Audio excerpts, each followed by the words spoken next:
Hola, ¿qué tal compañeros? Soy Gouravani, estudiante de la Facultad de Ingeniería Civil de la Universidad Michoacana de San Nicolás de Hidalgo, junto con mis compañeras Alejandra, Yulisa Michel y María Fernanda. Vamos a exponer de la materia de aprovechamiento de agua subterránea impartida por la doctora Liliana García Romero. Comenzaremos hablando de la etapa exploratoria del pozo. Todo pozo tiene en principio un carácter exploratorio. Por medio de las exploraciones directas o de pozos exploratorios se obtienen datos hidrogeológicos que arrojan información de su estratigrafía y litología, la localización, características de acuífero, los niveles de calidad de agua subterránea. Perforación exploratoria. La práctica acostumbrada consiste en iniciar la perforación con un diámetro pequeño de 20.32 a 30.48 centímetros. Las pruebas preliminares de productividad son la prueba de cuchareo, en el cual el gasto medio de extracción se obtiene con el cociente de la cantidad de agua extraída entre el tiempo de ejecución de la prueba. La prueba de inyección. La prueba consiste en inyectar agua por la tubería de perforación por medio de la bomba de lodos y se observa la respuesta del nivel de agua. Prueba de sifoneo con inyección de aire se lleva a cabo por medio de una columna de doble tubería. El aire es inyectado por una tubería de 2.54 centímetros de diámetro que conecta con un compresor que generalmente va de 861.84 a 1723.68 kilopascales y el agua es impulsada al exterior por una tubería de 7.6 centímetros de diámetro. La clasificación de las muestras consiste y debe tomar en cuenta la textura, el color, el tamaño y la forma de los granos. Las partículas redondeadas son representativas de los materiales no consolidados, que en este caso son clásticos, mientras que los angulosas corresponden a recortes de rocas. Los riesgos geofísicos en pozos. En la medición por métodos indirectos de las propiedades físicas de los materiales, cortando por pozos exploratorios en función de su profundidad. Estos consisten en las consideraciones petrofísicas y los riesgos geofísicos de aplicación en la hidrogeología. Las consideraciones petrofísicas son porosidad, permeabilidad, saturación de fluido, resistividad, factores de resistividad de la formación, riesgos geofísicos de la aplicación en la hidrogeología, potencial espontáneo, registro de resistividad, rayos gamma naturales, densidad gamma-gamma, neutrón térmico, temperatura y calibración o caliper.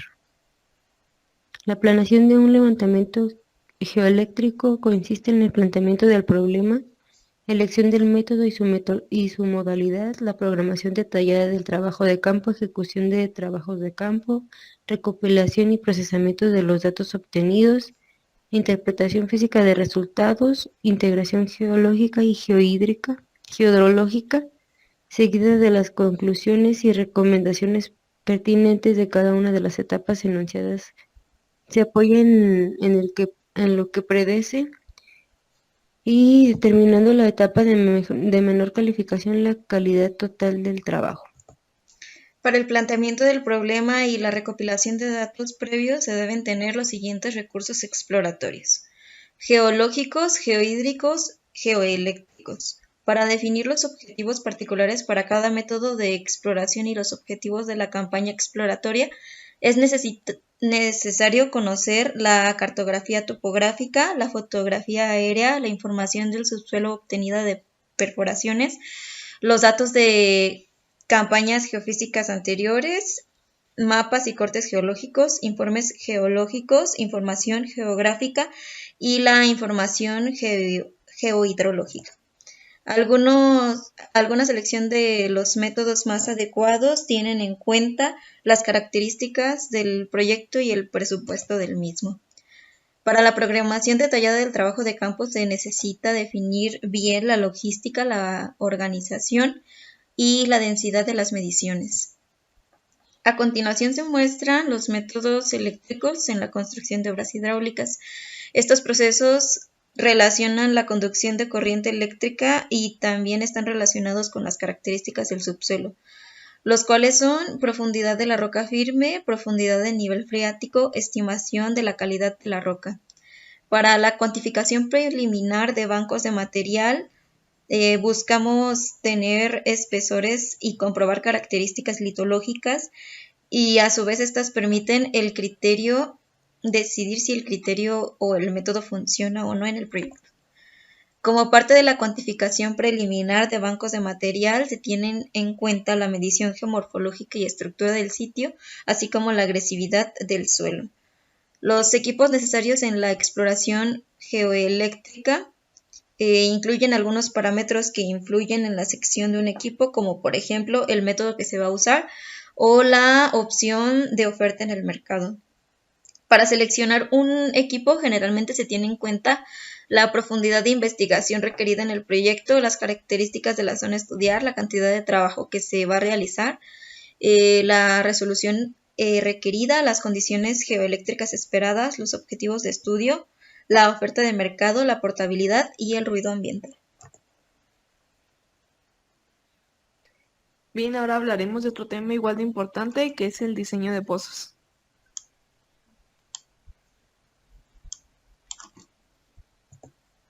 El diseño de pozos son los procedimientos encaminados a determinar las dimensiones adecuadas de la estructura física y a la correcta elección de los materiales a emplear en la construcción y terminado de pozos.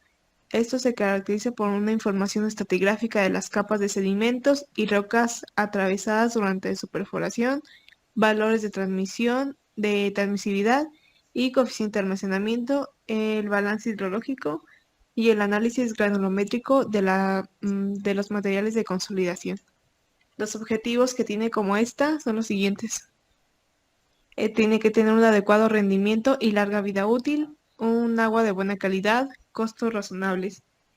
Como parte de la estructura se enfoca principalmente en dos aspectos, que es la cámara de bombeo y la sección de admisión. Las consideraciones básicas para el diseño de un pozo son las siguientes: la profundidad del pozo, el diámetro y material de ademe, el diámetro, material y apertura del sedazo y el tipo de filtro y su protección sanitaria, que son determinantes para el mejor funcionamiento del pozo y la obtención de agua de buena calidad. Los ademes. Este es un factor importante, ya que podemos elegir correctamente el diámetro del ademe. Se deberá satisfacer dos necesidades principalmente. La primera, que exista un espacio suficiente para el alojamiento de la bomba y un espacio libre. Y la segunda, que el diámetro del ademe debe tener un espacio libre que garantice la buena eficiencia hidráulica del aprovechamiento en operación.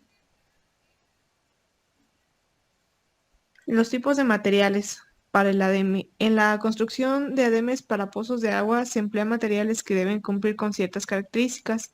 Tiene que tener marcos geológicos, ambientes geoquímicos, profundidades del pozo, tipos y concentraciones de contaminación y diseño del pozo. Las características que tienen que desempeñar tienen que tener buena resistencia a la tensión, compresión y colapso. Y por otra parte tienen que tener buena resistencia a la influencia química, que es la corrosión e incrustación. Otro factor muy importante de esta es que debe tener resistencia química.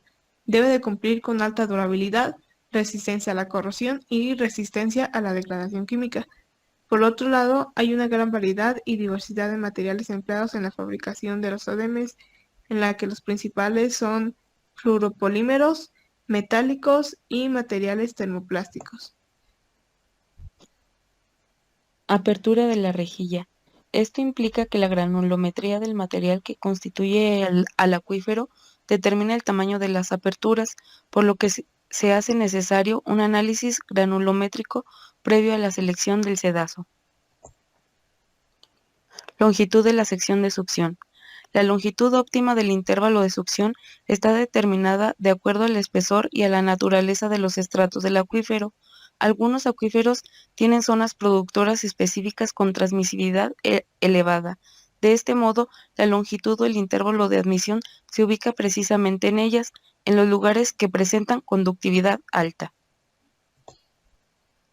Tipos de rejillas. La eficiencia hidráulica de un pozo depende básicamente del área de apertura de la rejilla, de tal forma que entre mayor sea el área de entrada, permitirá fluir el agua del acuífero hacia el interior del pozo con mayor facilidad. Hay 4 tipos de rejillas: tipo persiana, tipo puente o de canastilla y ranurado mecánico. Filtros.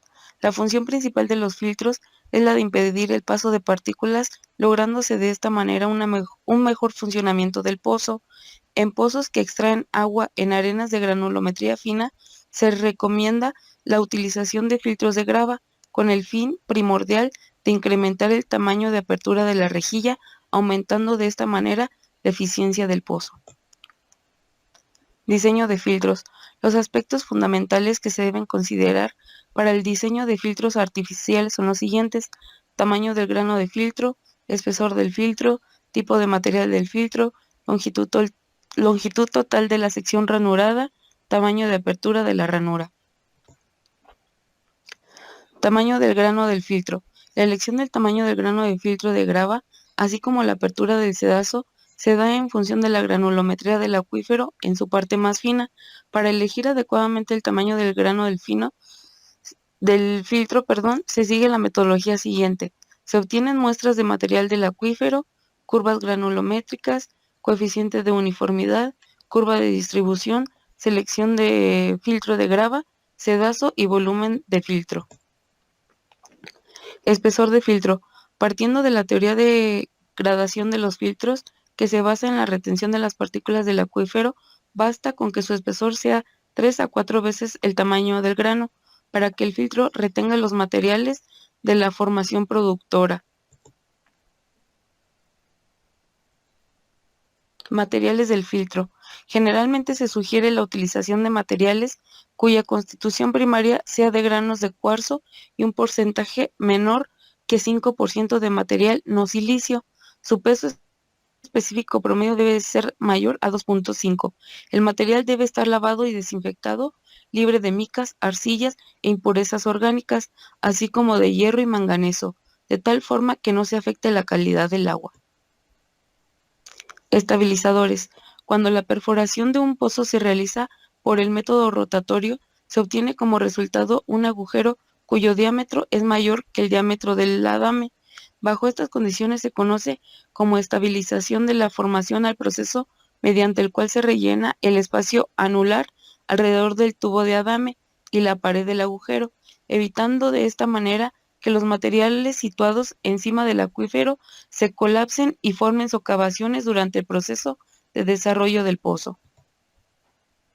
Y por último tenemos la protección sanitaria para aquellos aprovechamientos hidráulicos diseñados para abastecer de agua potable a comunidades. Se recomienda la utilización de aditamentos conocidos como protecciones sanitarias, empleados con el fin primordial de asegurar la obtención de agua de buena calidad, libre de contaminantes y segura para el consumo humano. Con esto finalizamos nuestra presentación. Muchas gracias por su atención.